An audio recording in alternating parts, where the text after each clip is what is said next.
Cet après-midi, les gars, c'était bombasso. Que des bangers. Madridistas, j'espère que tout le monde va bien. Victoire, les gars, victoire importante. 4-2 contre le FC Séville. C'était primordial de gagner, surtout que l'Atlético avait gagné hier.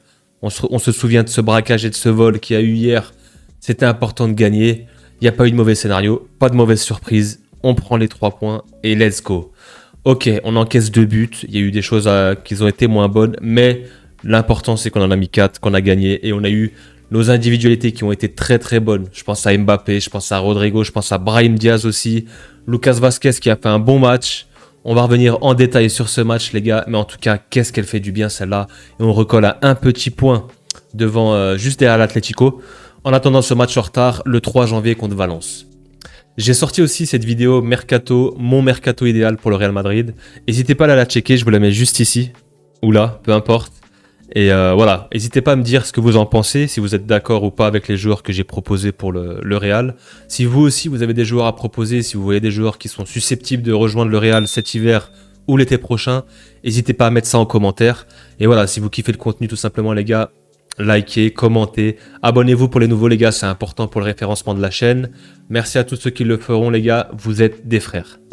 Avant de commencer ce débrief les mecs, je voulais revenir sur un joueur. Jesus Navas. C'était son dernier match aujourd'hui, il prend sa retraite. Et quel joueur, légende du football espagnol. Faut lui rendre hommage, respect à ce monsieur qui, pendant des années, a porté les couleurs de l'Espagne, a été très très bon par moments. Il est rentré ce soir, il a fait son match, il a fait ce qu'il a pu. En tout cas, bel hommage, standing ovation du Bernabéu pour Jesus Navas. Un super joueur, un joueur fidèle, un joueur exemplaire. Et franchement, voilà, j'aimerais lui rendre hommage aussi, 39 ans, qui tire sa révérence. Il avait gagné l'Euro en 2012, l'Euro, le dernier en 2024. Et grand monsieur et grand joueur du football espagnol. On tient à lui rendre hommage ici, un peu de respect pour Jesus Navas. Maintenant, une fois que ça c'est dit, on va parler de ce match, les gars. On commence ce match de la meilleure des manières. La première mi-temps était très très bonne, des joueurs en place. Les individualités qui marquent, je pense notamment à ce but d'Mbappé qui arrive très tôt dans le match. Quelle frappasse les mecs. Quand il est à l'entrée de la surface comme ça, il faut pas le laisser tirer. Il faut surtout pas le laisser tirer parce que une fois sur deux ça fait mouche. On l'a vu contre le Celta Vigo, on l'a vu en Ligue des Champions et là maintenant il remet le couvert. Quelle frappe pure, elle tourne pas, elle part tout droit sous la barre. Je vous ai dit les gars, Mbappé maillot dans le short, je l'avais prévenu, j'avais prévenu. C'est pas le même les gars. Il faut qu'ils mettent ce maillot dans le short absolument. Et j'aimerais aussi principalement remercier Mouloud. Il faut le remercier ce monsieur les gars. Mouloud Achour, Canal+, merci les gars. On a retrouvé notre kiki, le Kicks national. Quel joueur. Il a fait un très très bon match pour être plus sérieusement. Il a fait un super match. Il a été très bon dans le jeu, mis à part son but. Il a combiné, etc. Il a perdu très peu de ballons. Il a su garder des ballons. Et devant, voilà, il manquait des fois la dernière passe avec ses coéquipiers, il manquait toujours un petit truc, mais dans l'ensemble, c'était très très bien. Un joueur qui retrouve ses jambes, qui retrouve de la vitesse, de la confiance, notamment, vu cette frappe, c'est clairement la confiance du joueur qui revient. Et on est clairement en train de le retrouver.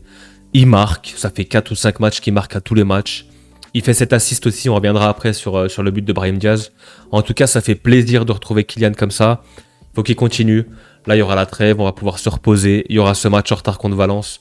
Et ça annonce une très très bonne deuxième partie de saison pour lui. Ensuite, on a le Bambasso référence du Real Madrid. Valverde qui, lui, de plus loin encore, 35 mètres, qui lâche ce banger encore. Mais les gars, quand tu vois ces 2 buts, quand vous voyez ces 2 buts en première mi-temps, mais t'es là, mais tu dis c'est Noël avant l'heure en fait. Il n'y a que des missiles. Que des missiles, un missile à gauche, un missile à droite. Et Valverde, il est coutumier du fait, les gars. Il avait déjà mis cette frappe contre le Vallecano. Et là, pareil, ça part, c'est téléguidé, ça part sous la barre. Quel but encore. Sur ce banger aussi, on a Ancelotti qui s'est levé de son siège, qui a commencé à taper une accélération. J'ai eu un peu peur pour lui, mais c'était une image assez touchante, assez drôle. Et ouais, Ancelotti lui aussi a été surpris par cette frappasse de Valverde. Et ouais, c'était assez incroyable. Arrivé à la demi-heure de jeu, 34e, 35e, petit jeu d'école sur le côté droit, Vazquez qui est très très offensif, comme je l'avais dit dans ma vidéo précédente, défensivement il a du mal mais offensivement il apporte, c'est un ancien ailier, on sait que devant il a encore ses repères, cette qualité de passe et il arrive, il fait cette passe en retrait, Une action d'école, on laisse passer Rodrigo qui vient, qui a juste 3 buts à 0, les mecs. À la demi-heure, c'est que demande le peuple. Ça joue au football, il y a des buts, les individualités se trouvent, on est connecté. C'était très très intéressant. Juste avant la mi-temps, forcément, on se prend ce but, le 3 buts à 1. C'est sûr que quand il y a 3-0, t'as tendance à un petit peu à prendre confiance, à être un peu déconcentré, à jouer un peu facile. Et ouais, on se prend ce but juste avant la mi-temps. Pour moi, Tchouaméni est pas très bien placé. Là, on voit que c'est pas un défenseur central. Ça, ce genre de détails, tu dois être bien placé, tu dois regarder où est ton attaquant, ton vis-à-vis. Ça, voilà, c'est des détails qui ne trompent pas. On voit que c'est pas un DC, c'est pas un défenseur central. Ok, c'est pas grave, on lui pardonne, on va pas lui tomber dessus. Il a fait un bon match aussi. Dans l'ensemble, il a été correct. Voilà, il y a ce but où il se fait lober. Il juge mal la trajectoire entre le centre et son attaquant. On rentre à la mi-temps sur le score de 3 buts à 1. On revient, on était un peu plus en mode gestion avec 2 buts d'écart, 2 buts d'avance. Le Real était un peu en mode gestion. Brahim Diaz a été très très bon en deuxième mi-temps. Je l'ai trouvé très en jambes comparé à la première. Et oui, il y a eu cette action où Mbappé arrive à garder ce ballon qui écarte sur le côté avec Vasquez. Vasquez qui est dans tous les bons coups, les gars. Il a fait un très très bon match. D'habitude, je suis le premier à lui tomber dessus quand il est pas bon, quand il se fait mélanger. Mais là, faut reconnaître, faut dire quand les joueurs sont bons et quand ils sont pas bons. On est là pour le dire.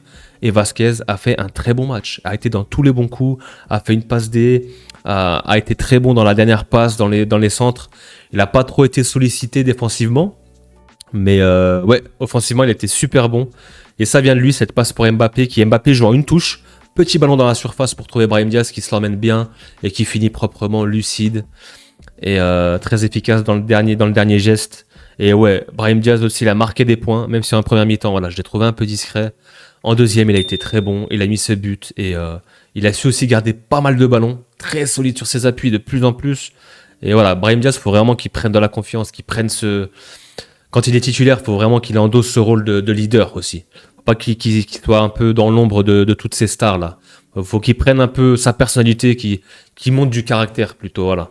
Dans l'ensemble, j'ai été très très content du match, des joueurs et de la prestation en elle-même. On prend ce deuxième but aussi, donc ça a fini à 4-2. Ce deuxième but où l'équipe est très haute, il y a un ballon en profondeur et Luque Bacchio qui vient ajuster Courtois qui peut faire mieux. Angle fermé, il doit avoir une main un peu plus ferme. On ne doit pas prendre ce but, voilà. Ok, on prend quand même 2 buts. Si on doit mettre un petit bémol, une petite pointe négative, c'est ces 2 buts encaissés, pas de clean sheet. Mais voilà, la victoire est là. Il y a eu des buts, il y a eu des belles actions, les joueurs ont été connectés. Bellingham un peu en dessous comparé aux autres, on l'a pas trop vu, mais voilà, toujours dans l'attitude, toujours fidèle à lui-même, à faire des courses, à être très très disponible. Et toujours il fait des appels le mec, je comprends pas, il a 5 poumons mais il est toujours en train de faire des allers-retours, des appels. Et ouais, même s'il a pas marqué, il a pas été décisif, Bellingham on sait très bien que par ses appels, ses mouvements, il crée des espaces. Et ça part de lui aussi, c'est grâce à lui. Bon, on va checker cette compo de départ que nous a concocté Carlo Ancelotti. Donc, voilà, Courtois dans les buts, ça bouge pas. Rudiger, Tchouaméni dans l'axe. Camavinga à gauche, petite surprise. Il a été très bon. On sait que Camavinga à gauche, il sait assurer l'intérim. On l'a déjà vu en Ligue des Champions plusieurs fois. Il est très bon sur ce côté gauche. À mon avis, là, il était placé là par Carlo Ancelotti en vue de bloquer Luque Bacchio. Il l'a très bien fait, mis à part ce but qu'il met de l'autre côté, côté gauche. Double pivot, Valverde, Ceballos, on le retrouve. Il a fait un match correct, il n'a pas été incroyable, mais fidèle à lui-même dans ses passes, dans la régularité, dans le tempo.